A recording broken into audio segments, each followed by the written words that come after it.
Juan, do you want to start us off? How? Here. Here. Okay, and Ms. Nzueta, are you going to get us started on our conversation today about average unit density? Thank you, Mr. Chair. Mr. Chair and members of the committee, today we are before you with the average unit size density incentive program. The purpose of today's hearing is to review the policy basis for the program and also to receive your comments with respect to the policy points that we're going to discuss this afternoon.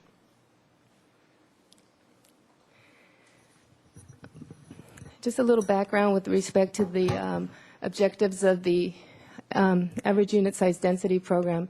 It's intended to encourage smaller units and buildings located near commercial uses, also to produce long-term priority housing, and to replace the variable density incentive program that is currently in place.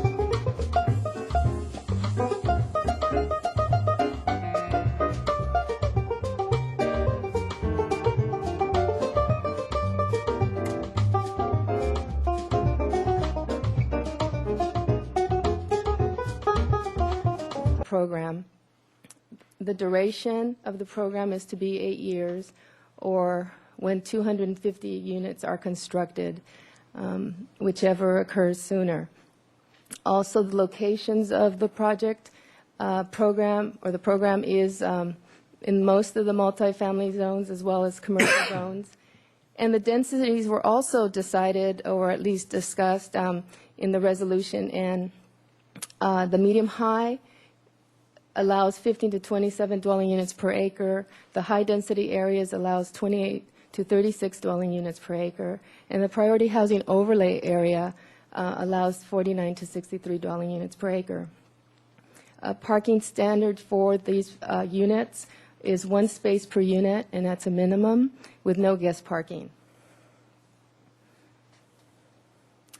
This is a map depicting the medium-high density areas. So you can see where the location is. You see that most of the multifamily zones are included, the Upper State Street area, as well as Coast Village Road.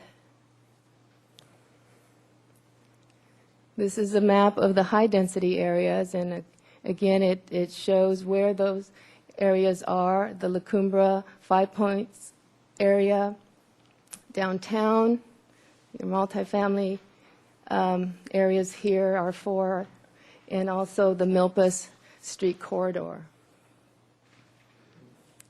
The priority housing overlay is basically the high density area, and this particular overlay would allow 37 to 63 dwelling units for priority housing types. And this is the map of the average unit size density program.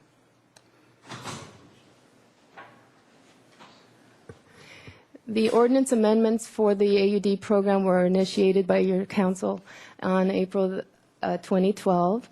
And after that, after the initiation, staff presented the program to the Planning Commission in July and also to the design review boards in August of 2012. We also sponsored an employer-sponsored housing community forum intended to inform and start a dialogue with lenders, developers, and employers on how best to provide a viable and successful program. And that was held in September of 2012. And just last month, staff was before the Planning Commission. The Planning Commission reviewed the proposed AUD ordinance and also forward recommendations to City Council, and those recommendations are found in an attachment of your CAR, and they will also be part of my presentation this afternoon. The key program components of the program, and we discussed these with the Planning Commission as well, were the density and average unit size ranges for the program. the priority housing types that are provided as part of this program, the development standard incentives or flexibility that are proposed, and also the building height findings and approval process that will take place for buildings over 45 feet. This table is the average unit size density incentive table, and it basically shows the different density for the different designated areas, the medium high. Again, it shows it's 15 to 27 dwelling units per acre with the corresponding maximum average unit sizes for each density, and the high densities and the priority housing overlay are also shown. So you get an idea as to what the unit sizes, average unit sizes would be for the density. With respect to the priority housing types, there are three: rental, and with respect to the parameters of those projects, there are no income or price restrictions associated with those units. Also, those rental units that are constructed as part of the priority housing densities would remain rental for the life of the project. The employer-sponsored housing units would be required to have at least one person per household working in the South Coast region of the county for the life of the project, and also to be the main resident of the occupants. And they would not be subject to inclusionary housing requirements. Other AUD units that are ownership and not part of the employer-sponsored housing would be required to, or would be subject to the inclusionary housing requirements that the city has, and we don't, we're not proposing any changes to that. They would be still required to provide the 15% inclusionary units as we do now.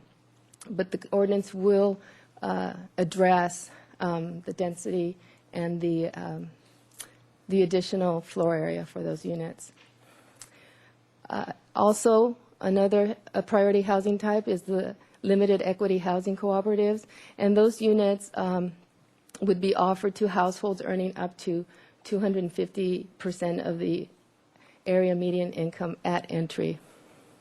Let me grab you right there just for a moment. On the employer-sponsored housing, I want to be sure I understood your last comment. It says not subject to inclusionary housing requirements.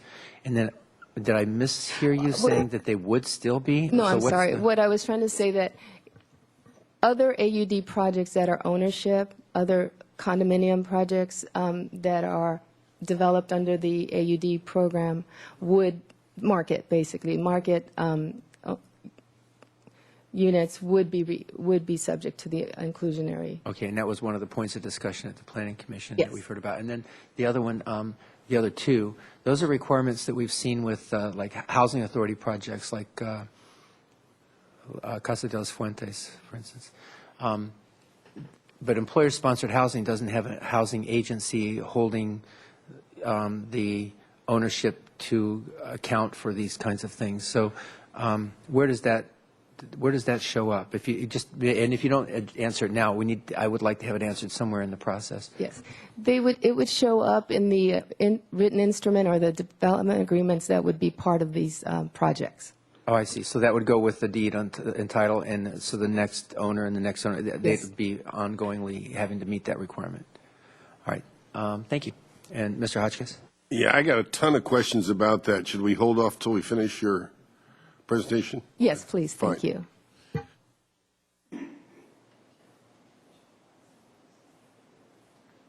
Also proposed as part of the ordinance are development standards, and they are standards or incentives to provide flexibility in standards to facilitate the construction of residential units for the program.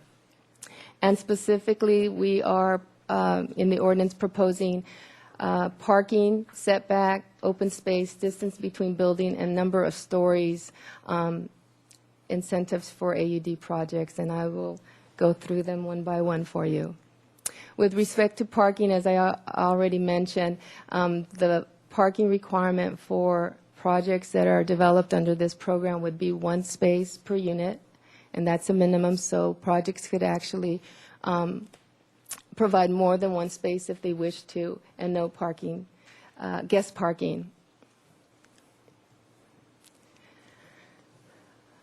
For projects that are developed in the zones that are listed on the slide, these commercial zones would allow a 5-foot variable front yard setback, except for lots that are on State Street between Montecito and Sola Streets, and the first block east and west crossing State Street between Montecito and Sola.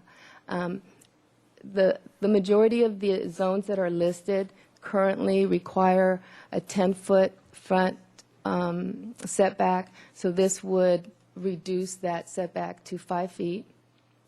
The C2 and the CM zones currently do not require a setback, so they would be applying a 5-foot variable setback, but the intent is to provide some space for sidewalk amenities, for landscaping, and for just openness in the front for these zones. Setbacks in the HRC2 and the OC zones would stay the same. We're not proposing any changes to those zones, although they are part of the AUD program. They will maintain their existing setbacks.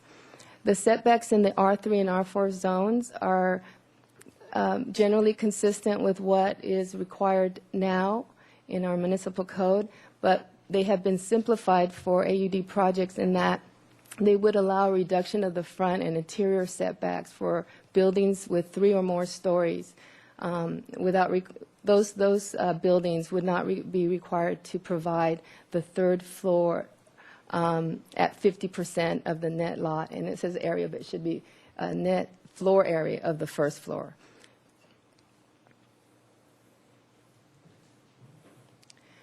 With respect to open space and commercial zones, the ordinance is proposing to eliminate the 10% open space. Currently, Method A, which is the first bullet there, it allows or requires that projects provide the outdoor living space, the private outdoor living space for each unit, that they also provide a 10% open space on grade, and that they provide the common open area of 15 by 15 space. So the proposal is to eliminate the 10% open space requirement. If a project chooses to apply the Method B, they would provide 15% of the common door living space, and currently the ordinance zoning code allows or requires that the 15% be on grade.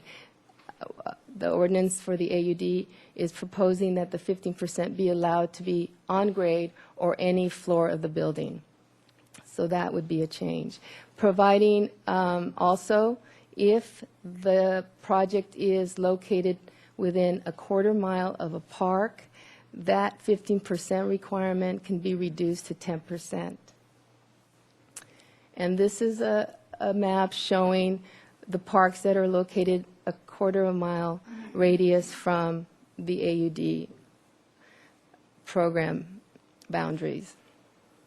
So you can get an idea as to what areas would be allowed this incentive.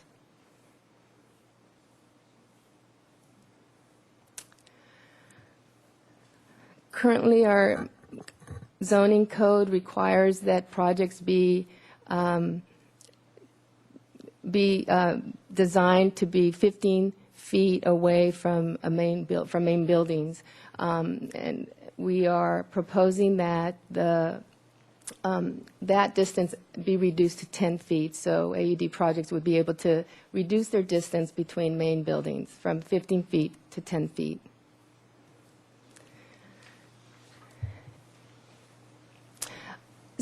Building height, the zones that are listed on bullet 2 currently require 45 feet building height limits, And they also require that there be not more than 3 stories. The proposal is to allow 4 stories as long as it's not to exceed the 45 feet in height.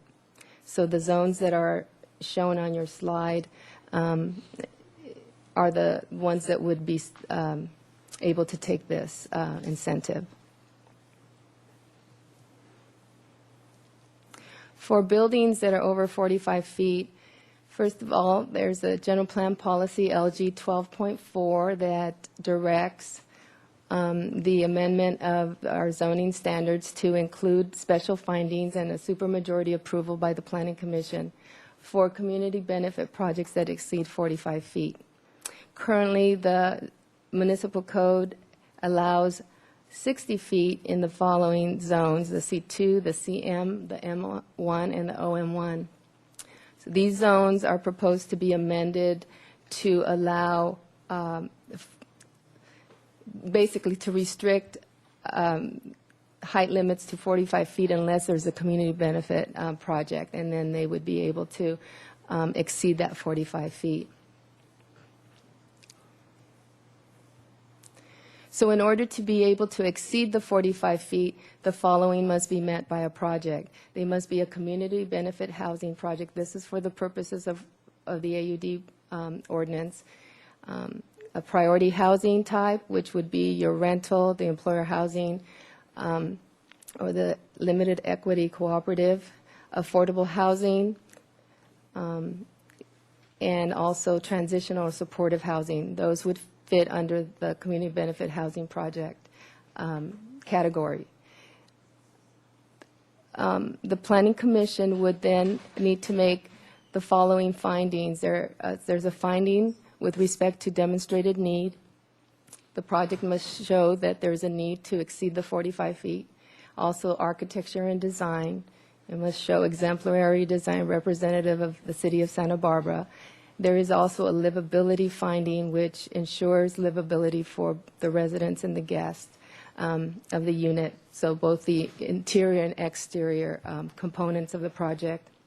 And then sensitivity to context, which relates to the neighborhood and how it fits in the setting. There's also a requirement that there must be a supermajority vote of approval by the Planning Commission, so that would be a 5 affirmative votes to be able to exceed the 45 feet height restriction. And the review process would entail the following. There would be a conceptual design review prior to the Planning Commission considering the request for the over 45 feet building. And so then it moves on to the Planning Commission for the approval of the height. The Planning Commission will need to make the findings that I just discussed. There needs to be a supermajority vote, and also the decision would be appealable to the City Council. This is a discussion we had with the Planning Commission, that they felt very strongly that the decision should be appealable to your council.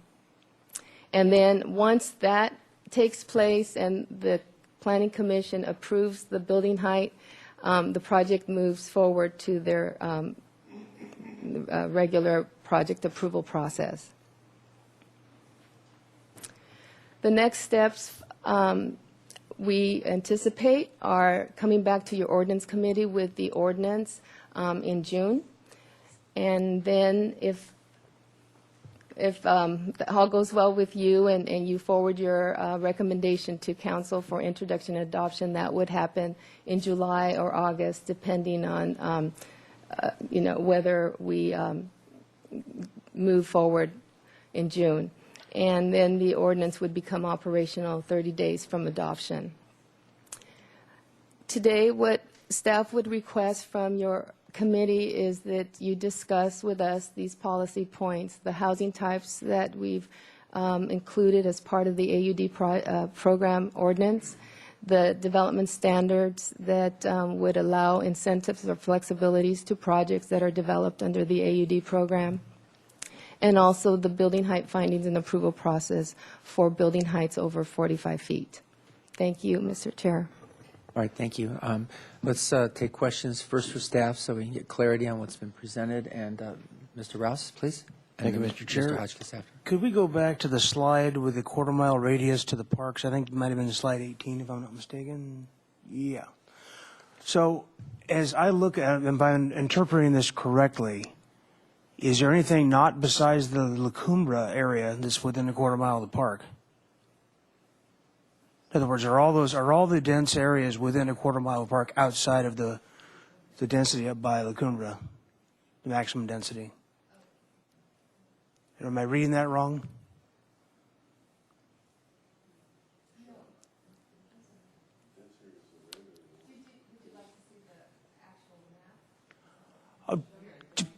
Yeah, more of a, yeah.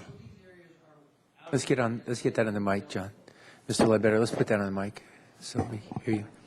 Thank you. All right, so yes, all these radiuses here, all these areas that are within the green here would be able to take the incentive. So this area, you're right, this area is not within a quarter-mile radius.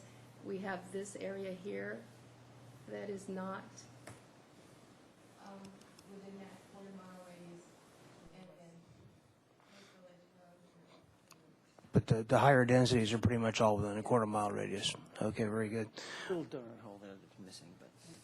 All right, and a couple other points of clarification I'd like to get to. On the employer housing specifications, and this may be a question for Mr. Vincent, as I understand it, our ability to enforce who does and who does not live in a particular place is pretty limited. So how does this language work with the requirement that an employee is working in a certain location for the quote-unquote life of the project?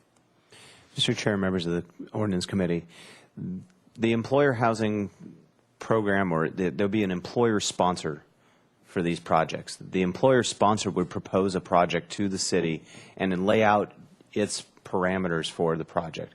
There are two main paradigm setting projects that you have, that we've had in the city of Santa Barbara. One is the Westmont College housing projects for their staff. The other is the recently completed cottage workforce housing project. In both cases, there are commitments there that these housing units are provided to their employees during the term of their employment, and there are terms within the deeds, because each of those, in the case of the housing for Westmont, the professors purchased their homes from Westmont College. The deeds that they received from Westmont College had terms in them that if their employment with Westmont College ended, that housing unit would come back in some manner to Westmont College. The same kind of provisions are contained within the deeds that Cottage Health System has given to their employees for the Cottage Workforce Housing Project. So to understand, the employers sponsor these housing programs in order to attract employees and retain employees. So any employer who is proposing an employer-sponsored housing program is going to want to retain, is going to have a financial interest in retaining that housing asset to continue to serve as an incentive and as a retention device going forward. And so what we anticipate happening in future projects under this proposal is that the employer will come to the city proposing an employer housing sponsored program, seeking to take advantage of the priority housing overlay densities that are allowed, and show to the city how they will enforce that over the life of the project. Employees employed within the South Coast will be served by these units, and that if a household comes to a situation where they no longer qualify because there's no member of the household employed within the South Coast, that there's a way for that employer sponsor to take back that housing unit and provide it to another family that qualifies within that program. And so that relates to owner-occupied housing, but if there were, there's not a rental component to that. The same kind of paradigm would work whether it would be, instead of it being part of a deed, it would be part of their lease. All right, very good. All right, and then I guess my last question for staff prior to comment would be, in the building height component of the presentation, they talked about sensitivity to context. Is that the same thing as neighborhood compatibility? Is there a difference in terms, or?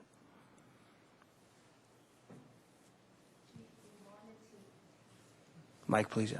Thank you.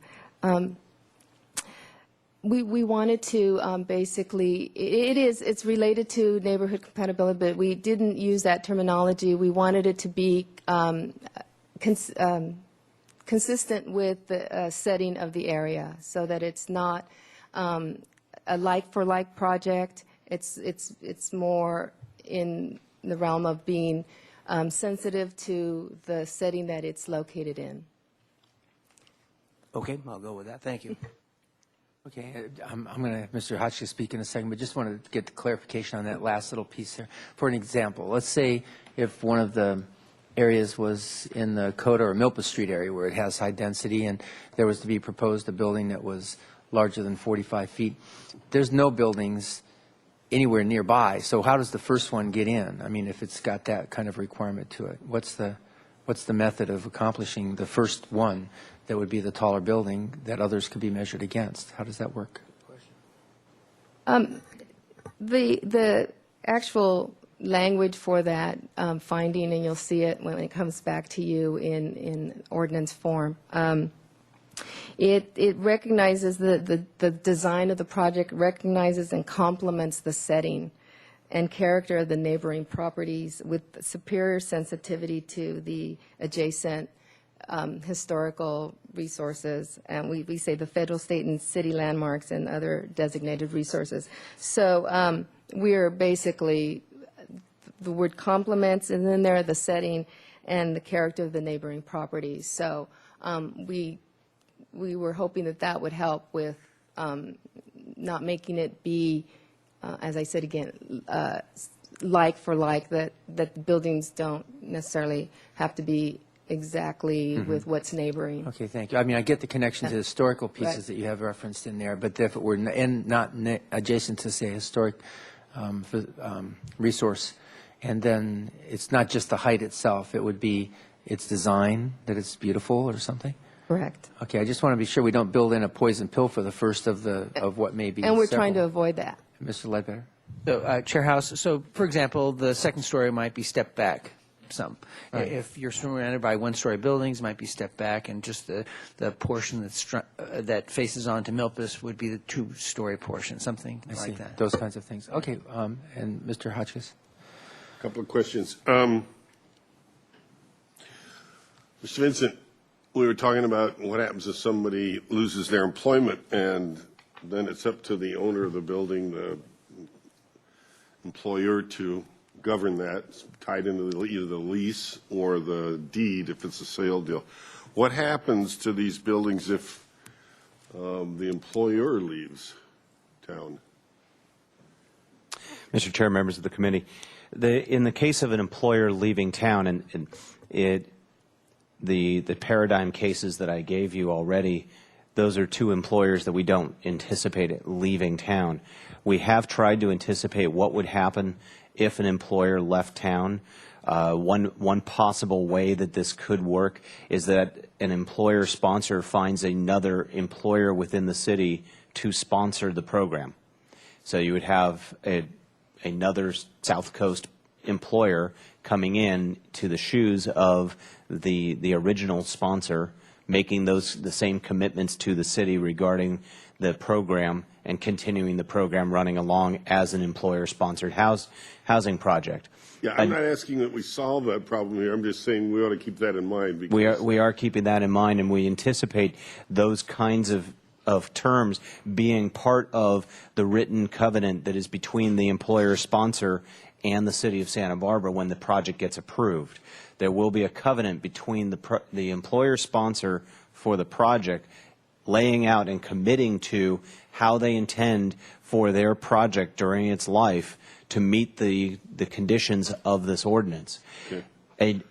there is potentially, if there was no other employer sponsor in a position or willing to step into the shoes of the leaving employer sponsor, another way that a project could continue on within the priority housing overlay is as a rental project. And so if there was some way of transitioning that project that, in sitting here now, I'm not sure how do we unravel an ownership program that gets to a rental program. However, if it was already an employer-sponsored housing project that was fully rental, if it remained as rental under a new owner, it could continue with the priority housing density that's allowed. A last case scenario would be if a project, because of changes of ownership or changes of operation, no longer qualifies for the, as one of the priority housing categories, arguably the covenant that would be in place would expect that project to be altered so that it returns to another category of density. In other words, either it meets the base density or it meets some other density level that it could qualify for. Or we could grandfather it in. I mean, without requiring them to change the building. Anyway, those are all things over the horizon. Honestly, I don't understand the setbacks very well. I wonder if you would mind going over that again.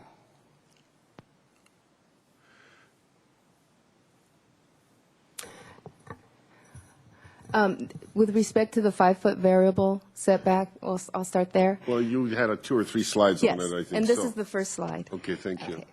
So the intent is to allow a variable which is an average of 5-foot setback, and this would be a front yard setback for the following zones. And that would give some design flexibility. Could be 5 here, 7 Yes, there, correct. whatever. Correct. There Okay. is a description in there on how that would work. All right, don't get upset because I'm going to ask clarifying questions That's as we okay. go. All right, thank you. Keep going.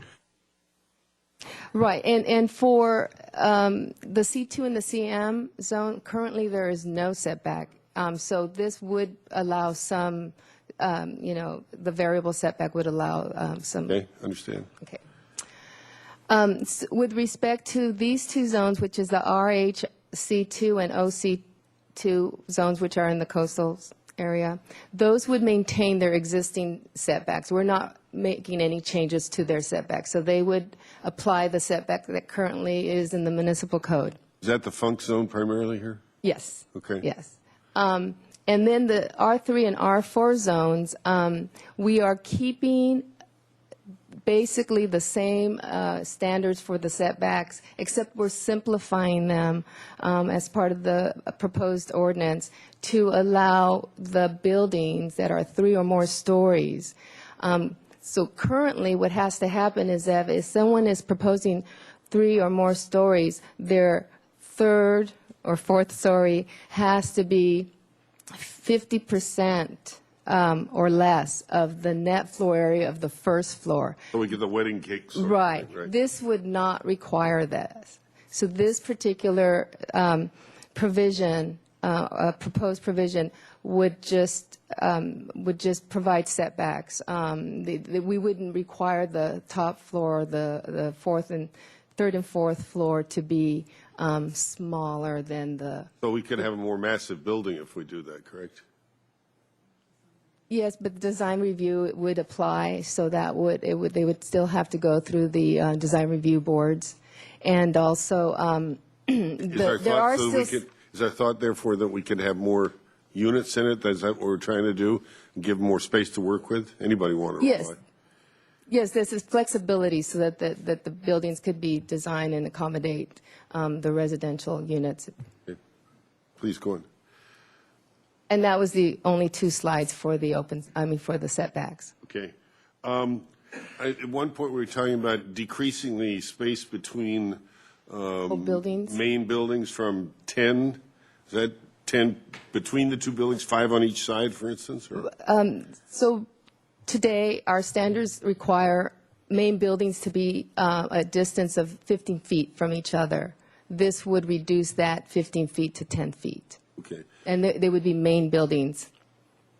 Do we have a problem there when we do that with light? You have less light getting in, and since you're bringing buildings closer together, do we potentially lose some privacy, as in looking in somebody else's place? We don't anticipate, I mean, certainly, again, the design review boards are going to look at these projects. Currently, if it's a one-story building, and they actually do get the 10 feet, if they're one-story buildings. So, you know, I can't really say whether that would be an issue. And the intent here, John, is to allow a developer more space to be able to put in more units, correct? Do I have that right? Absolutely, yeah. A little bit more flexibility. And you have to bear in mind that all these development standards will go through the development review process. So we're confident that we're not promoting anything here that's going to create monstrosities in the neighborhood. So, and we're counting on the design review process, planning commission, et cetera, to deal with that, right? Within reason, yeah. Yeah. When we talked about 4 stories at 45 feet, usually I thought plate to plate a story was 12 feet, so that would be 48 feet. So we're talking either about slightly squashed buildings, or are we talking about going down one level and it's 4 stories from the basement, but actually only 3 stories from grade? I'll respond to that one. Chair House and Councilman Hotchkiss, this was really an outgrowth of the building height proposal about 4 years ago that went on the ballot, and there was a good segment of the community, a lot of the architects, that felt that they could get 4 stories within 45 feet, and it would mean reducing the plate heights, and you typically would not have a commercial floor that typically has these higher building heights. So it would be 4 stories of residential, and they would have the lower building heights. But many of the architects felt that this was very doable. Okay. That's all I've got right now. Thank you very much. Okay, and by the way, if you haven't, I think everyone may have turned in speaker slips said who wants to speak, but I want to make sure you all have. We'll go to that in a moment. So what I don't understand is, like in the commercial zones, the C2, no, where we have 0 lot line requirements for commercial buildings. Am I misunderstanding this 10 feet from 15 feet down to 10 feet? I mean, is that on the side yard on the property line? In other words, are we actually setting the building, if it were a commercial building, it could go right up to the lot line. If it has residences, are we requiring it to come back? Is that what this 10 feet that you were just talking about is, like a side yard setback? Or is this interior to the project where you have multiple buildings? The 15-foot being reduced to the 10 feet is just the distance between buildings. It's not setbacks. Interior to the project. Right. But now on the side yard, if you will, the property lines in the truly commercial areas, we don't require any setback. In fact, buildings are designed to be built right to one another. And then if there were light to be needed, it could come from a setback there, but that would be a design issue, or it'd be an interior courtyard or interior light well or something like that. So are we going to be requiring, if there's housing included, if it's a mixed-use structure or 100% housing, that they not be able to go up to the lot line on the side? It would depend on the zone that they're in. Right. So in downtown in the commercial zone, we wouldn't require any setback for a commercial structure. The structures are built to be able to be butted right up against the other one. There's no space in between them. So would that change if there were residences? For the mixed use, we would be requiring in some instances. Some of the zones don't have setbacks required for the interior yards, and I think the C2 and the CM. That doesn't change for a mixed use. Those become dead spaces, I mean, with nothing to look at but the wall. So we're applying this to all AUD projects. Chair House. I think I understand. I just want to be sure about that. So, yes, please, Ms. Weiss. We presented a summary, and one of the things that when you see the ordinance, it'll be more clear, because the average unit density size program applies in R3 and R4 zones where the projects will be 100% residential, and then in commercial zones where the project may be 100% residential or mixed use. Right. So we presented a summary, but there are different circumstances in each case. So for example, in the residential zones, these residential setback changes obviously apply to all the projects because they're residential in a residential zone. Very clear. And then in the commercial zones, it does vary. When you see the ordinance language, you'll see where it refers to whatever the underlyings, whatever the basic zone provides. So say, for example, in CO or RO, which are the medical and restricted office zones that are very close to residential areas, some of those setbacks will still apply. We didn't change them because it's already been decided to be a compatibility issue. But in the core commercial areas, that's one of the points that we're looking at more carefully in the ordinance right now. We want to make sure that the interior setback will not apply to mixed-use projects in the commercial areas. Great, thank you. That's the reassurance I wanted on that. And then one of the criteria that had been considered by the Planning Commission, and there was some question about, was the financial feasibility not being a possible finding in the building height conversation. I think that was one of the things. And there was where I didn't see that referenced here. So where did it end up after PC? Where are we right now with that? I mean, it might be an important piece of the equation if we were looking at a housing project that met everything else and needed a bump above the 45. You have a slide that I can show, but I have to find it. Mr. Vincent, I think you had Mr. an Vincent. edit directed by the commission. I don't know if you have it handy. Mr. Chair, members of the committee, the findings that were originally presented to the Planning Commission regarding a demonstrated need for a project to exceed 45 feet up to the 60-foot height limit, the first finding included a phrase that was intended to take out the financial question from the equation, from the finding, and focus the decision or the justification for the added building height on the community benefit elements of the project. And it basically was saying that the project would have to demonstrate a need to exceed 45 feet based on the community benefit elements of the project, and then there was a comma and then a parenthetical, as opposed to purely economic considerations. That last phrase for the planning commissioners focused all of the attention back on the financial question. Yep. As opposed to distinguishing the financial question, it focused their attention right back onto it. And so ultimately, the recommendations from the Planning Commission were to remove that parenthetical or that last phrase from it and just simply focus that original finding on that the justification for the additional height needs to be focused on the community benefit elements of the project. And whether and in some cases, I mean, unavoidably, some of the community benefits that you're looking for and that the council had considered as a community benefit in the general plan update was housing affordability. So it's almost impossible to avoid economic questions or justifications, but that was the solution that the Planning Commission That's a great came with. explanation. So to remove the exclusion of that as a consideration, and then it sort of took the focus off of it at the same time. All right, thank you. Very good. Well, let's go to public comment, and we'll just start right here.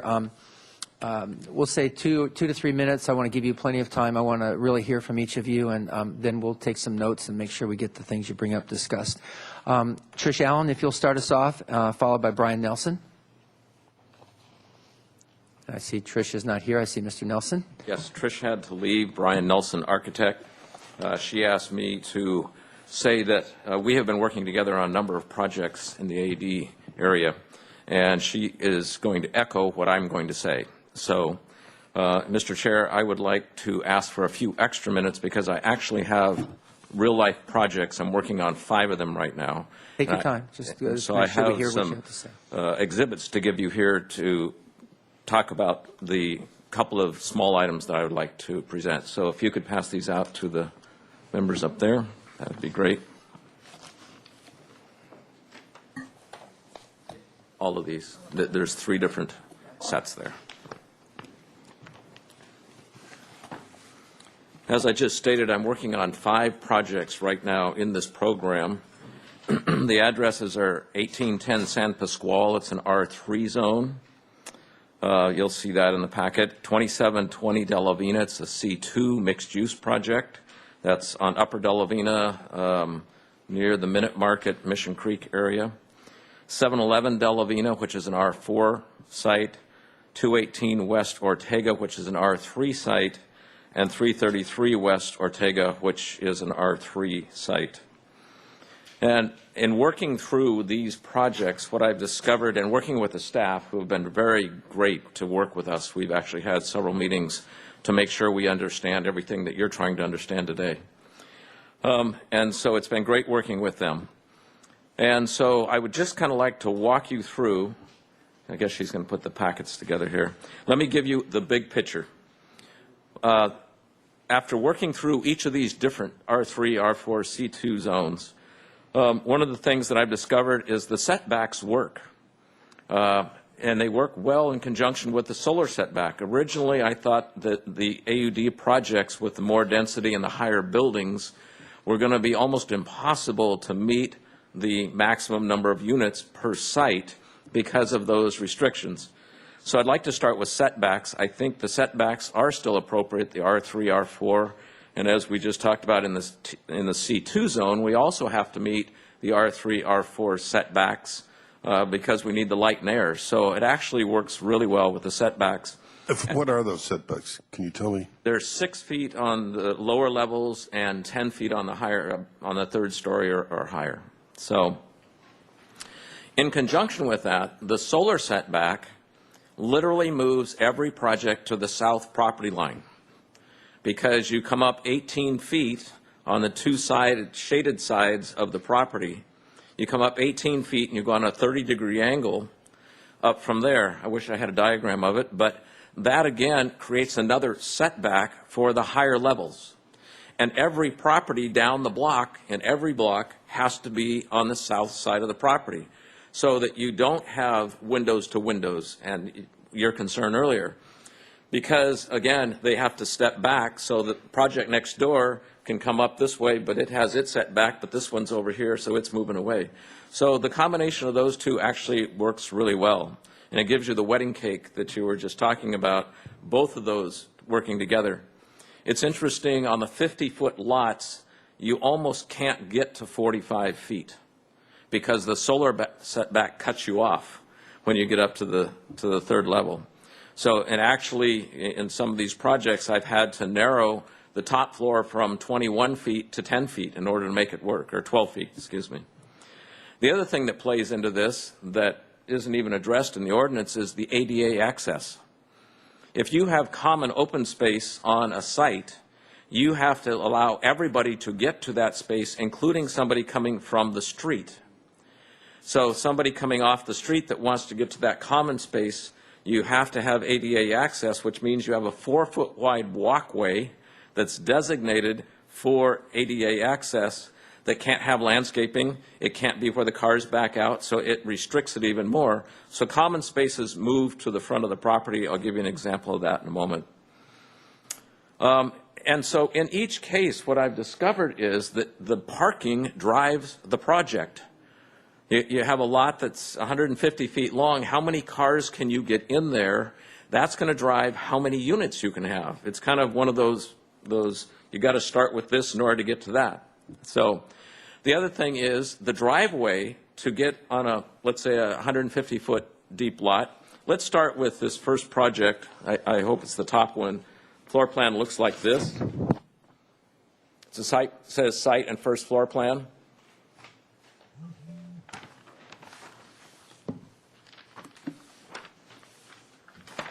This is an actual example. This is 711 De La Vina. And this is when you have the parking coming down with garages. And so you have a driveway coming all the way down the north property line, which again pushes the building to the south. The reason we have to do this is because of the solar setback. So once again, you have a lot of open space that is like common open space from bulk size, scale, and buildings adjacent to each other that is a driveway because you have to get to the parking. So that drives, again, all the buildings to the south side of each of the lots. So in this particular case, you need ground space for the parking. If you notice, in this case, the open space is on the ground at the front and on the back. It's labeled open space 500 square feet, 10,000 square foot lot. We have to have 1,000 square feet of open space. If you go to the back next to garage number 1, if you just eliminated that, you could almost get 2 parking spaces in there. If you go to the front, there's another 1.5 parking spaces. You could pick up 3 parking spaces if you weren't required to have the open space on the ground floor. Open space in each of these projects working really well, getting larger size units, and if you could put that open space up on the 3rd floor where all the tenants can get to it by elevator or by stairs. And it's something that I believe is important to all the AUD projects. All of the units in this particular project are 500 to 625 square feet. That's not big. A 1 bedroom, these? 1 bedroom each. Okay. Right. These are all apartments, by the way. These are not units for sale. These are all apartments. So by the time you get the stairs in, you get the elevator and stairs in, any 3-story building you're going to be required an elevator. To get to common space on the top floor, you're going to be required an elevator. And by the time you take the open space on the ground floor, you have shrunk all the units or you have reduced the number of units. Simply by taking one thing, and that is eliminating the on-the-ground requirement, you can do a lot more flexibility. And again, you have all the setbacks that are coming up for the solar and all those others. So I think that's important that you see that in this particular one. Both Method A and Method B, can you put that slide back up?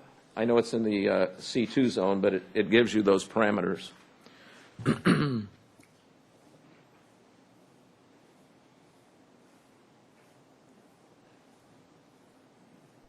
The one that's the 10%.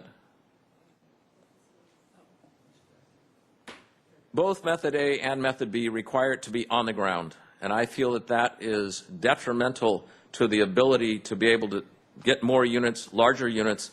And if you think about it, if it's the common space and you have a barbecue and a patio there, and it's on the ground floor, wouldn't you rather be up on the 3rd floor where you can see La Cumbre Peak and all of the city of Santa Barbara? Mr. Nelson, let's get some clarification. I think B allows for it on any floor, but I just want to be sure from staff. We'll sort of carry this as a conversation right now. Ms. Nzueta? Yes, for AUD projects that are developed in commercial zones, it would be allowed on grade or any floor, but in the R3 and R4 zones, we had not anticipated providing that incentive, so it would be required on grade. Okay, so your comments would be pertinent to the A method, which would be in R3, R4 zones. Is that the...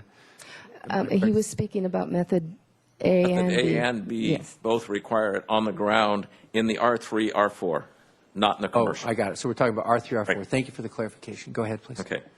So you can see by this first one that we just looked at that would help. If you go to the second one, which is looking like this, again, notice the open space to the left and the right of the building. Again, if you take those 2 open space, you can get another parking space, so you can get another unit on the property, or you can get larger units. It's the same thing again, just a different one. So if you go to the 3rd exhibit, it's the freehand floor plan that has 3 floor plan levels to it. Notice that in the front of the property, this is an Mr. interesting... Hotchkiss has a question. This is the San Pasqual site. Yeah, San Pasqual. Good, thank you. This is 1810 San Pasqual. And you notice this is an 8,556 square foot lot, and you can get 6 units on it. Again, we're driven by the number of parking spaces, therefore by the garage, there, and the solar setback, again, pushes it to the south property line again. We do have to have the 20 by 20 space, and in this case, this is just kind of an educational piece for you. I had to put it at the front of the property because of access to get to the common space. If we don't have an elevator in the building, everybody must be able to access it either from the ground floor unit, which has to be ADA, okay? And so notice that front unit has to have a garage attached to it. Otherwise, you have to have a pathway going down the driveway. So this is just to kind of give you an idea. Again, on the ground floor, we have one unit. On the second floor, we have units 2 through 6, and they're townhouses. This is different than the other one where we had each layer. So Where's this is the parking here? I'm sorry? Where's the parking here? On that site plan, the little arrows, they're labeled 1, 2, 3, 4, 5, 6. Those are garages, right? So just to go back, the only thing that I see about this whole proposed ordinance is that on the ground in the R3, R4. Everything else tends to work, Okay. but with all these projects. So Thank you very much for your thank you very comments. much Yes, for sir. your time. Thank you, Brian. Sheila Lodge is next, and Sheila will be followed by Detty Pikert. Thank you, Mr. Chair and committee members. I'm Sheila Lodge, speaking as an individual, but you're talking about the issues that concern me when this was before the Planning Commission. And it's very interesting to just hear this last presentation, which kind of ties in with my concerns. And that is the map that Ms. Inzueta had up showing how far every project was from a park. Well, it illustrates the issue. And this is allowing the reduction from 15% open space to 10% open space. This does allow for more units, but to substitute a park that can be as much as over 2.5 blocks away for open space that's right there with light and air and presumably some landscaping for something to which you have to get up, get dressed and go out and get to either on foot or some other way. It's just not the same thing in terms of the living experience. The object is to have more and smaller units, which will hopefully be more affordable, but that makes it even more important that they have adequate amounts of light and air and that they look out onto some greenery. There have been studies that indicate that it really affects people's health. If they have that, daily, when you look out the window, your dwelling unit, if you can see things like that, people actually are healthier. And so, if the open space is within the project, it's there on a daily basis. Look out the window, and it makes a complete difference from having to leave it and to leave the project to access that open space. And as that shows, there's hardly any place where it would not apply in the city of Santa Barbara. Ross has a question for you. Thank you, Mr. Chair. Ms. Lodge, so given your concern about the percentage of open space, what about what the former speaker was talking about, whether it was on the ground floor or not? Does that play into your The problem, well, excuse me, yes.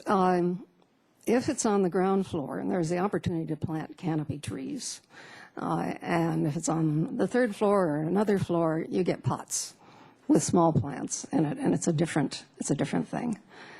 So I would be reluctant to say any floor. It just doesn't provide the same kind of experience. And people with lesser incomes are, I think they deserve decent surroundings as well as everybody else. So your point would be because of the inability to put in natural type of planted landscaping or lawn area, whatever it would be in the open space, then you would say it would need to be on that on a grade level then? Yes, for the R3 and R4. Yeah. I see. And Mr. Hotchkiss is going to ask you a question. Yeah, well, just a kind of comment, because as you were talking about that on ground, I understand what you're saying about trees and stuff. That is nice. But I also remember that the Canary Hotel's got a great rooftop view. And if we, in fact, said, left it open where the open space was, it provides more flexibility and I think creativity for an architect to have that option. So I just wanted to throw that out there that, I mean, that's a great location, and no, it's not on the ground, but it is really nice, so. We're going to let you. Yeah, well, We'll let but you. the people in the hotel rooms or people in the apartments can't see it unless they go there. So. We'll let you go ahead and finish your thoughts there. Thank you. Well, that's basically it. I would just Okay, like to thank you. see you delete the provision for reducing 15% to 10. All right, thank you very much. Thank you. Okay, Mr. Pikert will be followed by Lisa Plowman. Thank you, Mr. Chair, committee members. My name is Detlev Pikert. I'm representing Santa Barbara for All, as well as myself as an architect experienced with a lot of the development types that we're discussing here today. So first, I just want to commend the staff because I think they've really done an amazing job of putting this together. It's complicated and a very sophisticated ordinance that is being developed here. We've had the good fortune to be able to provide some input along the way, and I think some of that hopefully has been helpful because we've been able to test it against some real-world projects and see whether or not these provisions in the ordinance are really going to work. And for the most part, I'd say it's going to be a very good ordinance and a good change for the city. The one area that I want to talk about a little bit is the employer housing and the priority overlay areas. I've been working and trying to develop a model for doing a employer consortium approach to providing housing to give provide an opportunity for smaller employers to participate in that program. As we know, the examples that were cited by council today really were done by large companies, basically organizations that have the wherewithal to do that type of project. But smaller employers really don't have the wherewithal. They're not experienced developers. They may not have the capital to be able to put something together. So we're working on a model that it would bring a number of employers to sponsor this type of housing. And in order to do that, in my sort of analysis of what's being proposed in the ordinance and what might work in the real world, I think the most important thing is flexibility. There's got to be enough flexibility that you can make it work. I mean, we all want the experiment to succeed, so you have to have a framework that allows for the kinds of real-world conditions that you're dealing with. For example, lenders who have problems with certain types of resale restrictions, for example, or the fact that a smaller employer turns a unit over to an employee and then no longer has control over what happens after that unit is purchased by an employee. So I think that the way the ordinance is written, or the proposed ordinance is written right now, it allows for some flexibility, and I think in discussions with staff, they acknowledge that to some extent it's going to have to be dealt with on a case-by-case basis, where you bring forward a project, you describe what's possible in the real world in terms of restrictions that make it a feasible project, and then make a determination as to whether or not it's going to work. But if you start layering on too many restrictions now, I can guarantee you that the employer consortium model would not work. So hopefully some more thought will be given to that, and I'm certainly happy to provide more input if that's desired. The only other area that I have a little bit of a concern with is the table being used for the medium-high density development. What I see there is that the proposal is basically pretty much the status quo of the density that's allowable under the current zoning ordinance that's in place.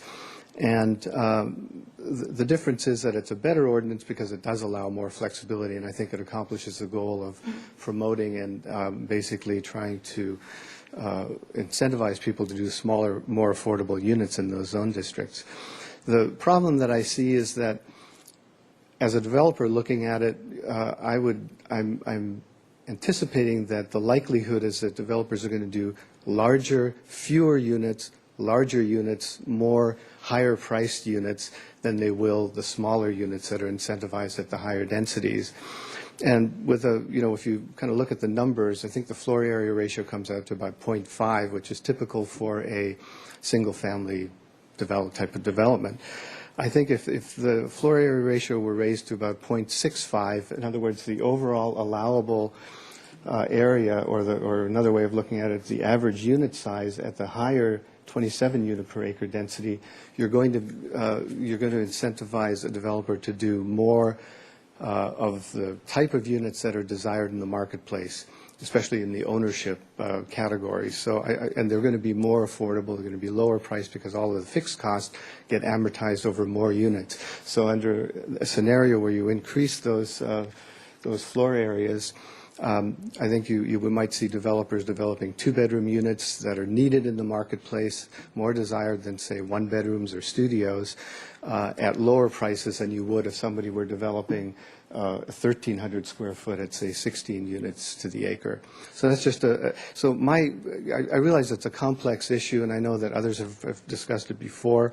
My suggestion is that you invite the staff to maybe analyze this a little bit more, perhaps take input from some other folks who have experience in this area, just really analyze it and come back with some sort of an analysis that would explain this in a way that it's a little more understandable and perhaps credible when a little more analysis is done. I think that's really the only area that hasn't really been analyzed in terms of what would be the intended or unintended consequences of the table that's up on the screen right now. Mr. Piker, before you leave, so how would that table change, or is that not the place to look for what you're asking? No, I think that's the right place. I mean, just the simple essence of it would be that where you're coming down to the 805 square feet, that would go up to around 1,000 square feet. So all of the numbers would sort of incrementally change to accommodate a bottom line of about 1,000 square feet, which would increase the overall floor area ratio to about a 0.65 floor area ratio. And what's interesting, unblock that on the screen, please. Yeah, what's interesting is that if you look at the high density and you see that starting at the next tier up, 28 units per acre, you're starting at 1,245 square feet, and the gap between those two, it doesn't really make sense as I look at it. And I would acknowledge that there are some areas in the R3, R4 zone districts where you have smaller lots and all that, and this table is really not going to come into play. Right, this is for the larger projects. But for larger projects in, let's say, the Upper State Street area, where it would be appropriate to have higher density, and where you have actual opportunity sites where something like this could play out, it would make sense to be able for a developer to produce the kinds of units that are needed in the marketplace in a way that they would be more affordable than they would be if someone was more inclined to do larger units at the lower density, which is something that we're trying to avoid. So we've got there's quite a bit of analysis that's been done on it. It's a complicated issue to explain, and so my thinking is just, I think it's worth just taking another look at it. You may conclude that this is the right way, but I think there ought to at least be some analysis that looks at it and sees what it means. Okay, I think we have a question from Mr. Hotchkiss for you. Yes, thank you very much. I think it is complicated. I 100% agree with that. At some point, size and cost start to sort of work against each other, if I can put it that way. And you're looking for the sweet spot of a slightly larger unit, but not too high, a much greater cost. Am I correct? That's correct, exactly. Okay. I don't know, do we have analyses like that? I mean, we do. We have some that's been worked out. One of the planning commissioners, John Campanella, I think will speak more to it. He has done some analysis. A lot of this came out of the design charrette that we did when we were doing that work and analyzing it with developers and contractors and everything, and trying to relate the design issues to the economic issues. And so we have a pretty good sense of basically if you're looking at say 3 different scenarios, and one in which you're doing a larger unit on one of these sites at the lower density, the cost could be as much as $100,000 more than if you're doing, slightly higher density with smaller units, basically, but still trying to get 2-bedroom units into the equation. I would want to be sure that we were strict on ourselves when we do a study like that, because, you can get into wishful thinking, and somebody's got to be tough about that, but I'd like to see what there is available. Thank you very much for speaking today. Thank you. Okay, very good. Ms. Plowman, and followed by Bruce Bartlett. Good afternoon, members of the council. My name is Lisa Plowman. I'm representing Santa Barbara for All as well. And I really do want to commend staff for working with us. We worked pretty closely together on coming up with an ordinance that actually met the intent of what the council adopted and followed many of the recommendations from the design charrette. We're supportive of the change that they've made to the setback requirements for CM and C2 zone districts, so that it allows more flexibility. We had originally recommended something different in our letter, but we're definitely supportive of the changes that they've made. We're not as, I spoke to Sheila Lodge yesterday about her concerns about the open space, and we don't share those same concerns. In fact, I'm thrilled to see that the staff is allowing for some reduction in on-site open space if you're within 2.5 blocks of a park. I think that's the kind of living that we're going to be promoting in the downtown area, is being able people to get out and walk and visit areas where there is open space. And 2.5 blocks, in my mind, is something that's pretty walkable. And, you know, this may be politically incorrect to say, but the reality is we need to be out and walking. This country is getting fatter and fatter by the day.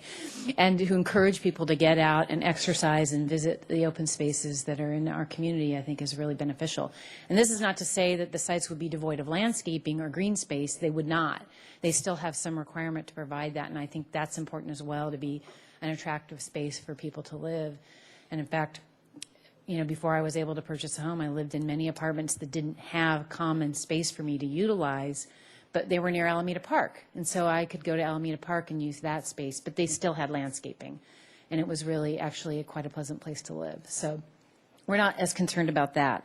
And I think that's essentially the summary of our comments. I mean, we had some concerns about the idea about financial feasibility, but I think the resolution that was arrived at the Planning Commission is suitable. That definitely community benefit needs to be taken into account, but if there's some the height restriction limits the ability to build the building because it's financially infeasible, that it's still a valid issue that can be studied by the Planning Commission and allowed to exceed it by maybe 1 or 2 feet. So, Thanks, Ms. Ballman. I'm curious, where did you all come down on the open space on other floors not in the commercial zones? I think we're very supportive of having it on upper floors, because I think you can have a beautiful roof deck that has incredible views, and people really enjoy that. And it's a different type of open space and a slightly different type of living, but I think people value it and use it, and it's very beneficial. I mean, I'd love to have a roof deck or something like that in an apartment or a house, rather than having to go downstairs to a common space that may be shared by everybody. You might be able to have a private roof deck, or you might be able to have a common roof deck that's available to the group. But I think it's fine. Absolutely. I see. I was just asking outside. I think right now the A and the B that we had up there, that wouldn't be available in the one option, and it was available in the other option. Looking to staff right now for that, because I want to be sure we're clear about that. Yes, it's available in the B option. But it's not in the R3, R4 zones. Correct. Yeah, and I think we would support actually allowing it to be on upper floors in the R3, R4 zones. Okay. Thank you very much. Sure. All right. And now we have Bruce Bartlett, and followed by John Campanella. Good afternoon, Chair House and fellow council members. I'm here speaking today as an individual. I'm Bruce Bartlett. I'm currently on the Planning Commission, and I think you'll probably see a lot of the comments that I had made there in your minutes, but I wanted to at least explain my feelings on some of the issues that are in here, because it may vary from the majority position that was represented. First of all, on the average unit density, the unit sizes that you see on that chart, I actually have, if these could be passed out,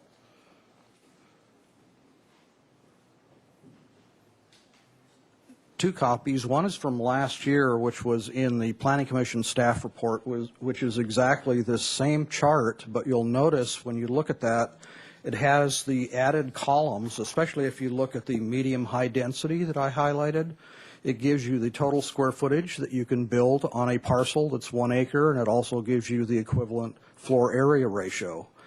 When you look at that, what really strikes me is that as was mentioned by Detlef Piker, the unit sizes become so small to achieve those densities. We're not building the types of units that we really want to see. We've identified through the charrette and everything else that we're trying to get a small, compact, two-bedroom unit. That's the unit that really works in this community and is most affordable. We don't have to build additional bathrooms and kitchens to do multiple one-bedroom units. That's not going to house, the people that we're trying to serve. So when you look at the FAR that this actually infers, even though the columns have been omitted, it's below what you can do in the single-family zone. You can do a 0.55 for the single-family in the MPO.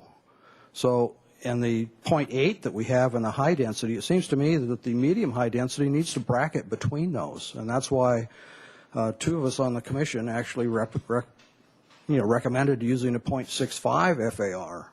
I think this is underutilizing our resources here in the city to go this low on an FAR. I mean, that's one story for half the lot for our multifamily zones. I mean, that just seems ludicrous. So anyway, I think that needs to be restudied and readjusted. And related to that, not only do we have a 0.5 FAR that's implied by this chart, now you are also subject to 15% inclusionary housing. So if you do market units, now if you have a small project, you have to pay your in lieu fees if you don't have a project that's big enough to build additional units on site. So now you're paying out more money, which drives up the cost of your units that we're trying to build, affordably for the workforce. On the larger projects, I think that the inclusionary should be added in as both a 15% bonus square footage and the bonus on the density on the unit. So it's not eroding the base that we're trying to achieve. So I think inclusionary is really diluting what we're trying to get with the whole goal of this AUD ordinance. So I think raising up the FAR and then also having the inclusionary as bonus above rather than eroding from would really help this. The other thing related to the inclusionary housing is that it's also diluted the 250 unit test for the AUD. If you take out 15% of the units that are now required, for any market rate units that are in that test in the high density area, you're going to take 33 units out of your 250 that go away just because of the required inclusionary. So now your test is down to 217 units. And it's hard to analyze because it's so diluted by the inclusionary component. On top of that, this test was to be for the new increased densities, the overlay that we were putting in. That's what we were really trying to test. We're also including the base density. Anything above the 27 units per acre on medium high, once you go to the 28th, everything counts in the 250 unit test from 0 up to the 63, not just the amount that's in the overlay. So what you're really going to get in the test is not much of an increase in density over what we had. So that has really been, or I think, eroded. And then the last item for me is the building height vote when it comes to Planning Commission. Two of the six of us that were there at the day of the vote felt that it should be just not a supermajority, but a majority vote. I think the unintended consequence of this action is that it will probably deter future Planning Commission applicants from being professionals because, it's going to be harder to ever do a project yourself and get a supermajority vote, and chances of having everybody in attendance on the same day are pretty seldom. So I think the supermajority, and the other thing that was in there before it came to you was also non-appealable. Planning Commission felt that it should be appealable. I think that would be both fair to applicants and, concerned neighbors that, this isn't the final decision. So those would be my comments. And I think the other one that you've been discussing about the open space, I think there should be flexibility as to where it's located, especially if we're incentivizing building these units more near our core. That's more of the urban environment. That's where you would want the roof decks. We're not proposing roof decks in suburbia. That isn't where this test is being done. So I think flexibility on the location would be very good as well. So thank you. Thank you. Thanks, Mr. Bartlett. And Mr. Campanella, you're the last speaker, unless we got some more in. I think that's it, right? Yes?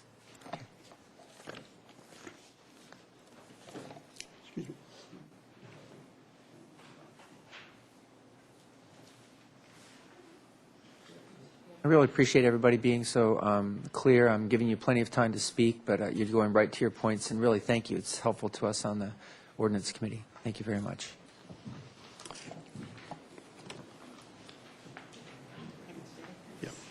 Yeah, original. Thank you, Chair House and Commission of the Ordinance Committee. I have a memo here that I'm giving you that hopefully ties up some of the items that we've been speaking about and try to put it in perspective a little bit. I'm speaking as an individual, not as a planning commissioner, John Campanella. And I want to be clear, I'm very supportive of the AUD program that's before you and look forward to the implementation so we can start seeing some projects coming in and getting on the ground. I do have a few suggestions for you to consider, and for ease of referral, I put in, per the staff report on page 3, the comments that were made by the two commissioners and somewhat of suggestions. Myself and Mr. Bartlett were the parties. So what I've done is put down what is in the text of the staff report, what I suggest, and then some to address that, and then some background information. The first item that was referred to was the unit density size in medium again. It should be larger and suggested going from 0.5 to 0.65 FAR to improve the markability of these units. 0.65 would allow 2 bedrooms, all within medium high, which would significantly lower the 2-bedroom cost versus the currently proposed 0.50. And if we keep that on the screen, that's great.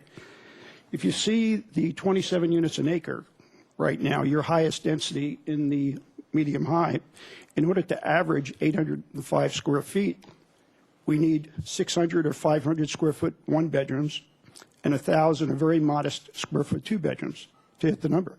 Otherwise, you can't average 805. For the 805 level of 27 units, 50% of them have to be 1-bedroom in order to get that density. So 1-bedroom for sale market condos at about $600 to $700 a foot is not the market. People want 2 bedrooms as a preference. But you'd be forced to do that in order to get that density. Now, if you wanted all 2-bedroom units, say around 1,040 square feet, which would give you a 2-bedroom, 2-bath, and a flat, you could only do 21 units. So the sharing of about $6 million an acre for land cost, improvement cost, fixed cost, architecture planning, you have 21 units to share in that cost versus 27. So in order to get all 2 bedrooms in square footage, your price would have to go up over $100,000. What would the price be then? My calculate, you'd be close to $700,000. The 2-bedroom. 2 bedrooms, 1,000 square foot unit. Now, if you started at the 27 units per acre, you can either get somewhere between $100,000 to $125,000 less because of the fact that you'd be included, you'd be dividing those fixed costs up amongst more units. So when you look at it, it's not really a 27 unit per acre versus 36 comparison. It's really 36 versus about 22 in order to get the same product. That difference really causes the prices to be quite different between the high density and the median high. So by going to 0.65, you'd be able to do the 1,040 at 27 units an acre. That's about 28,000 square feet, right in the middle of the table that Mr. Bartlett gave you, between the 22,000 and the 35,000, 22,000 for median high and 35 for the high. So if you can get that up to 28, you'd be right in the middle. Prices would come down $100,000 to $125,000. So by a decimal adjustment, we can reduce the cost of housing between in the median high area, which is pretty simple to do. The other thing that I don't think was spoken about is having 1 or 2 story buildings might be fine where you've got a small lot that you're doing some small rentals on, as the architect spoke about earlier.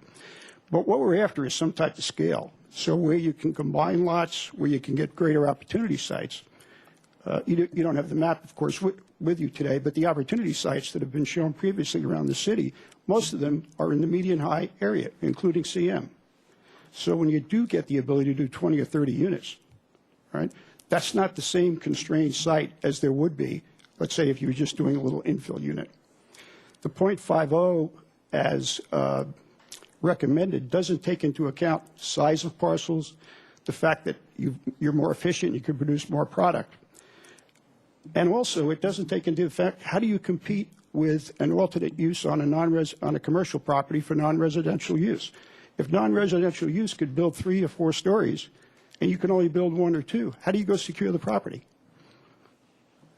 So for that reason, I think .65 will allow you to do more 2-bedroom units, less expensive 2-bedroom units, also allow you to compete better when you go after sites that otherwise could be non-residentially used.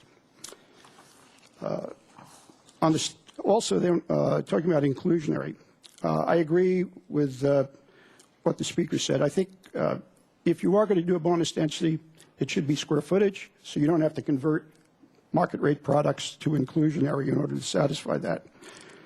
And that would allow you to, bear those costs depending on the site. But then a lot of the conversations today were on setbacks, wedding cakes, et cetera, solar access. When somebody's doing a high-density product, what are the odds that he's going to be able to fit in more units on top of the units that he already has to do the inclusionary? It's probably going to be problematical, either due to the fact of not being able to fit them in or having to provide the additional parking. And we don't know that until we see the projects. But this is a test, and I'd hate to burden somebody to have to replace units and have higher price market and then say, well, see, it didn't work. You're charging too much for market units. The test failed. My suggestion is make it voluntary at the high density. If a developer can add more units to what he has, then allow him to do it if they're within the affordability ranges. If he can park it, if he can fit it in, let him decide whether he can do it or not and if it makes economic sense. This is a test, rather than forcing him to do it and then hurting his market units. The last item was the inclusionary units being part of the test, and I agree. Otherwise you don't have a 250-unit test. Last item, if I can, on the numbers. We did a lot of financial analysis for the charrette, as you know.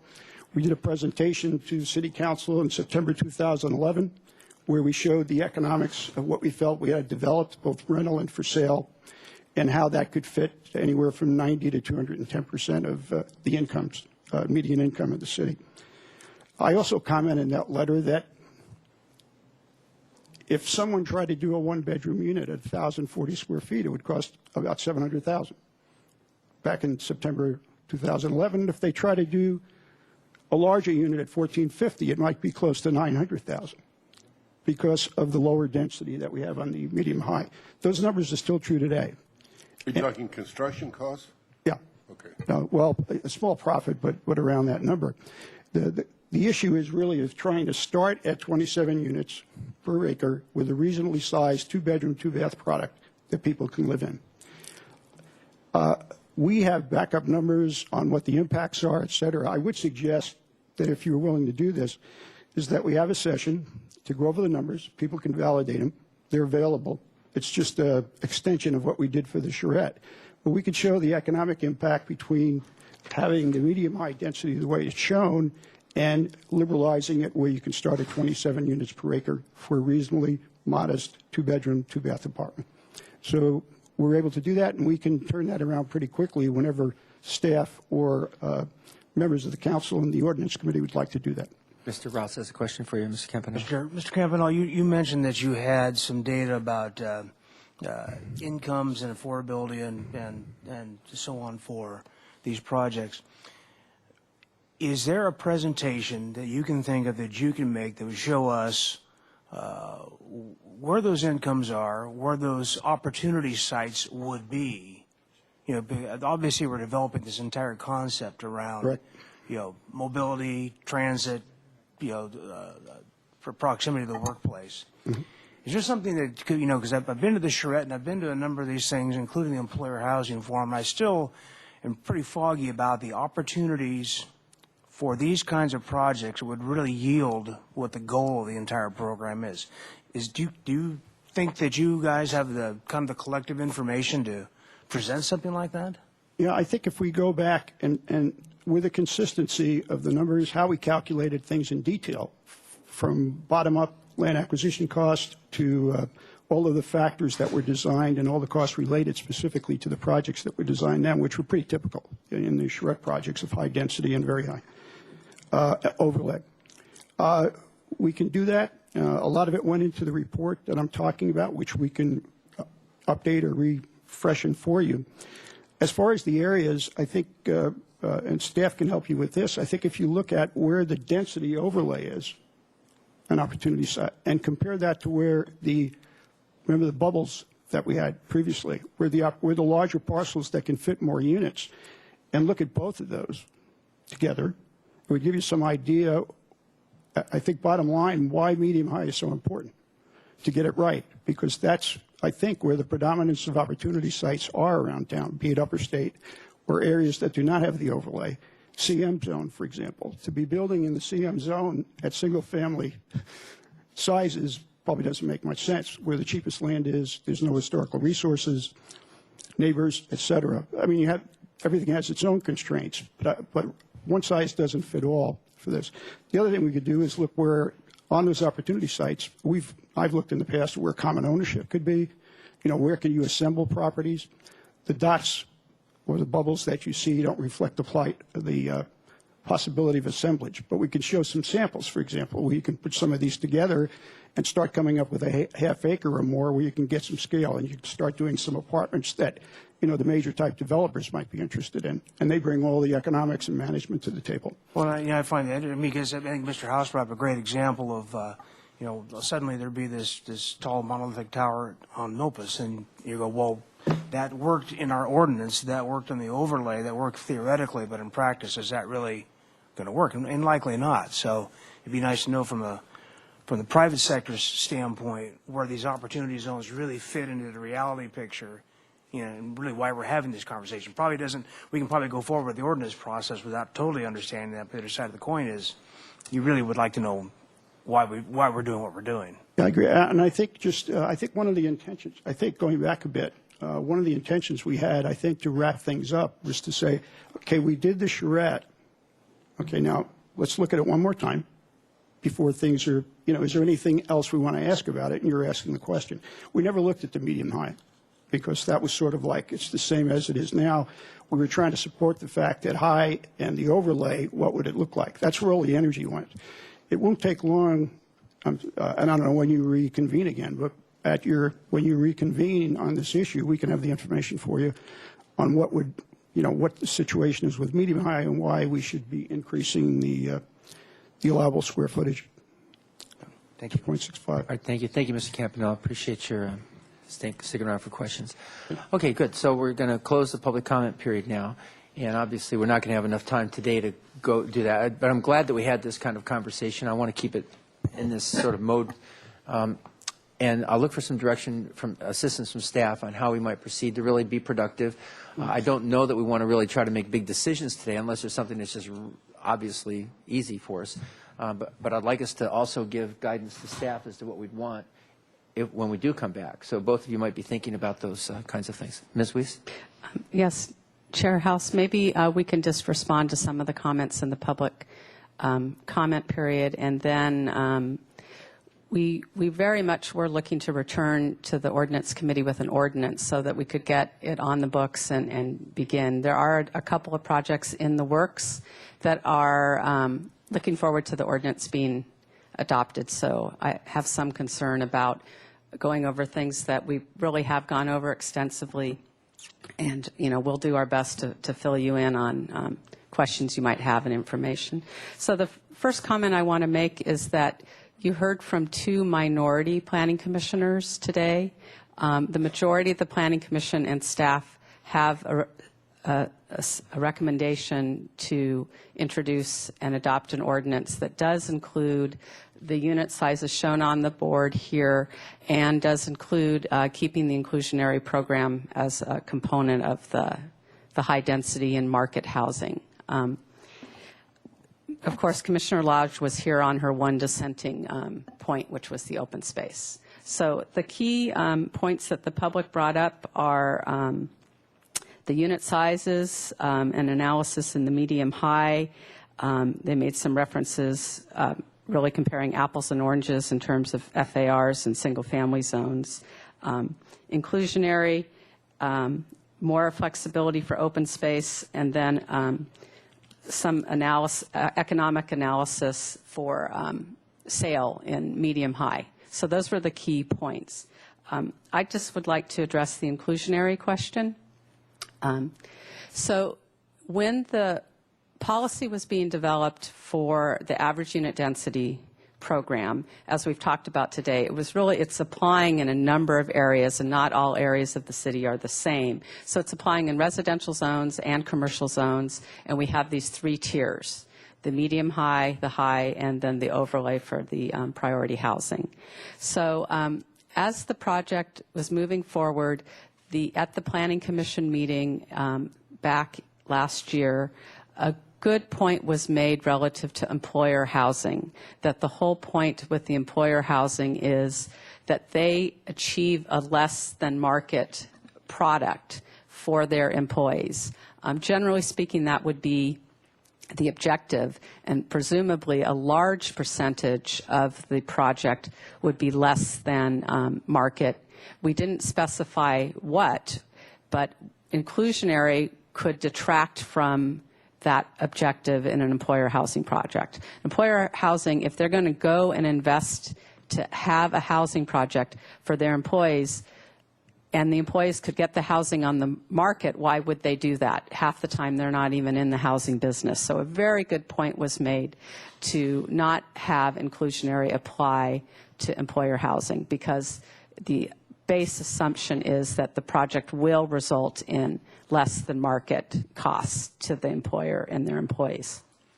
However, throughout the policy discussion in the general plan, it was actually initiated to increase the inclusionary requirement. As this chart shows, this is increasing the density over what is currently allowed, for which inclusionary currently applies. So the policy discussion in the general plan was that if you increase the densities, could perhaps even the inclusionary percentage increase along with it, therefore having more units that have long-term affordability in the community. That idea fell away at one point in the Plan Santa Barbara process. And so the process moved forward with the understanding that the existing inclusionary program would apply to these market condominium projects. To now say that the inclusionary program should not apply once you've increased the densities for market rate condominiums is just, in my opinion, completely counter to the objectives and the discussions that took place in the Plan Santa Barbara process. And I just don't really understand how that is reflective of the policy or would have staff support to remove inclusionary from the market condominium products that can be built under the high density program. But Ms. Weiss, you are also saying that for employer housing, that employer sponsored housing, that would not be required. That's the one exception, yes. That's a clear exception. Yeah, and that's a very unique project with very specific high priority goal of providing employer housing in the community, and inherently it will probably be less than market conditions.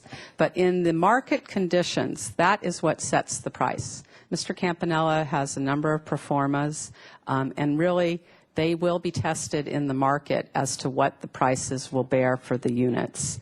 But anyway, the point on inclusionary and the, I think there's 3 points. One, we want everyone to understand that the ordinance and staff intends that if you have inclusionary unit requirement, you do get the additional floor area and you do get the additional density.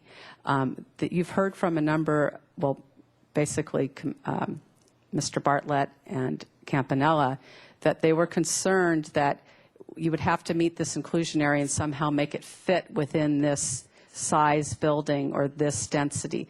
That's not the case. The ordinance, as we've discussed it with Mr. Vincent, is you can have the additional floor area. Let's say your project's 10 units, so you have one inclusionary unit. Well, now you have 11 units, and the average unit size for the 11 units is X. You make the building larger to accommodate the inclusionary unit, just the way you do now. So that one point they made, we're in agreement on, and I don't think that would be a problem. The second point about how you calculate the 250 units in the test, again, that was something that was discussed at the ad hoc subcommittee, and I believe Councilmember White was wanting to discuss and negotiate with Councilmember Francisco, what would be included and how would you count the 250, and it was understood at that time that it's all the projects in the high-density area, and it's the project as a whole, all the units, but not the affordable, typical, like capital A type of projects. So the 250 units was envisioned to be 250 units in the project, just as they come. To take out the inclusionary, I don't know that specific point was discussed, but I know we did ask whether or not, say, a base density, let's say you're in a high-density area, and your high-density experimental project is 30 units, but the base density or the inclusion, the medium-high would have allowed you 24. So we should only count 6 units towards the 250. That was proposed for you today, to either take out the inclusionary and or take out the base density. I can tell you that on taking out the base density, the subcommittee did not want to go there. If it's a 30-unit project, 30 units count towards the 250. I don't know if you're following me, but that includes you're including the inclusionary that are required in what and the base both. Yes. And then what if the units weren't built, but there was the contribution to the inclusionary, oh, well, then those wouldn't count as units if they're not until built. they are actually designed and built. Built units on the ground and in a project. That was a conversation at the subcommittee, so I just wanted to bring that to your attention. And then I guess those were the 3 points. Allowing the extra floor area and units, yes, of course. That's how it's done now. Recalculating the test 250, that's a bit of a concern because it really was discussed at the subcommittee and would change that understanding. And then last, not requiring it or making it somehow voluntary, staff has major concerns with that point. Because you don't think anybody would voluntarily contribute the extra units or the money. Yeah, I just don't understand why increasing the densities, 50+% more and eliminating inclusionary, it never really was even considered. I see. It sounds like the issue of it affecting the affordability of the units that were being built by a. Oh wait, it wouldn't be employer-sponsored either, would it? No, these are market condominiums, right, these are the market and they do bear the cost of inclusionary, and that's always been the case when we've had the inclusionary discussion. That's understood. But we're gonna be closing in on a city council meeting here in a minute, and I know I really let that go long, but I wanted to hear those different perspectives. What do you suggest? So, Chair House, members of the Ordinance Committee, I did want to address the unit size issue in the medium-high. This is a critical point. I'd like you to hearken back as to what is the objective, the goal and objective of the average unit density program. It's to create smaller units and smaller buildings, but it's also focused on priority types of housing: rental, employer, co-op. We're not trying to encourage, in fact, we're looking at the unintended consequence of the variable density program that produced a lot of big, expensive units. So with that in mind, I think everybody agrees that, in the high density areas priority, we have that pretty finely tuned there in terms of directing at the types of units and the correct density and the right locations of it. When you turn to the medium-high, however, we're not looking to create large units there. That's not the goal. And in fact, large market rate units has never been the goal in the medium-high areas. Just to go back very briefly to the process and how it worked, for the charrettes, we did study in detail the square footages, and for the purposes of the charrette, we did look at FARs. FARs, if you recall, at the end of the Plan Santa Barbara process, people got very excited about, establishing FARs for different parts of the city according to the context. But we all decided that was too much to take on at this point to do almost like a form-based coding with FARs. So the idea was, let's stick to square footages of what we know and what we're trying to accomplish here, and not end up with unintended consequences like the variable density. I always like to harken back to the Marine Terrace example of 3 bedrooms, 1 bath, 900 square feet. If you're not looking to build, if you could put it back on the table, that'd be helpful.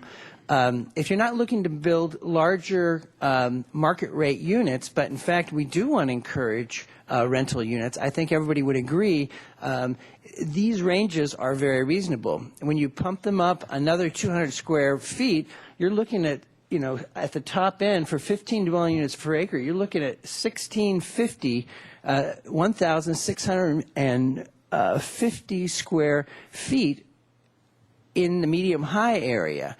And our feeling is, well, you're kind of going back to what we refer to as the Mondo condos and the expense of it. Certainly, you can always increase your profit margins and that sort of thing by making the units bigger for market rate. But again, what is the goal here? Is the goal to produce as many market rate units in the medium high as we possibly can? No, it's really to focus on the high and the priority types of housing. And again, I think it also relates to the inclusionary, as Ms. Weiss was saying, for the market rate units, that we're not proposing any changes to the inclusionary, and that, that cuts both ways. On the one hand, you'll have to abide by 50%, but it also means it goes on top of the density that's permitted. And I think that's an important clarification that was misunderstood by 2 of the planning commissioners in terms of let's do this. Let's pick this let's just sort of stop the clock right now and pick it up at our next meeting. There's more summary that you have, Ms. Weiss. We do need to take just a minute before we get into council. And is there any way that we could just sort of wrap it right now and then come back and start from here? Staff proposed to return with the ordinance, and because this really is a high priority implementation item and we have the ordinance drafted, a draft was presented to the Planning Commission and now it's being reviewed by the City Attorney in order to present to Ordinance Committee. We had intended on coming back, I think, at your June 4th meeting with the actual ordinance. And this is the ordinance as recommended by staff and the Planning Commission. So that could be the basis for additional discussion if you like, but I'm really concerned about having a workshop on the numbers for medium high. That really is detracting from moving forward with the ordinance that really should get here to support the you're going to get some priority comments housing. Here from our Well, yeah, no, and I wasn't suggesting to go back and recreate that entire market model. I think we, as I said in my comments, we can move, I think, forward with the ordinance process in the meantime. So I would suggest that we go ahead and move on. The ordinance. I would agree with that, with the full understanding that when that ordinance comes, we may change it. Oh, absolutely. No, I understand, but I have a certain level of confidence that the ordinance basics are good and they are recommended. And then as you want to discuss and change either an open space standard or a size range or inclusionary, that's certainly the prerogative of this committee. I think that's going to be very helpful. I mean, I was looking at the resolution from the Planning Commission to try to get sort of a grid to try to work off of. If you could help us that way, that might be the way to go. But we are going to bring up some of the things that came here today. I'm interested in following through on some of them. I am kind of interested in that the argumentation for two-bedroom units and how that fits into this scheme, and because there are families and there's reasons why that's a kind of housing unit that we don't want to discourage. So, but certainly you've heard a lot today, and if we can use that ordinance, the draft ordinance, and just go down, there's a whole bunch of it we're just going to check off, but there's some really important issues still to discuss. And I wanted to say, I'm sympathetic to what Ms. Lodge said about why should, just because you're near a park, you don't get as nice a place to live. That doesn't compute with me. I understand the reasoning and the rationale for that, but when you're living on the ground, I think it doesn't work. Then we're going to have a spirited discussion next time. Anyway, we're adjourned for now. Thank you very much.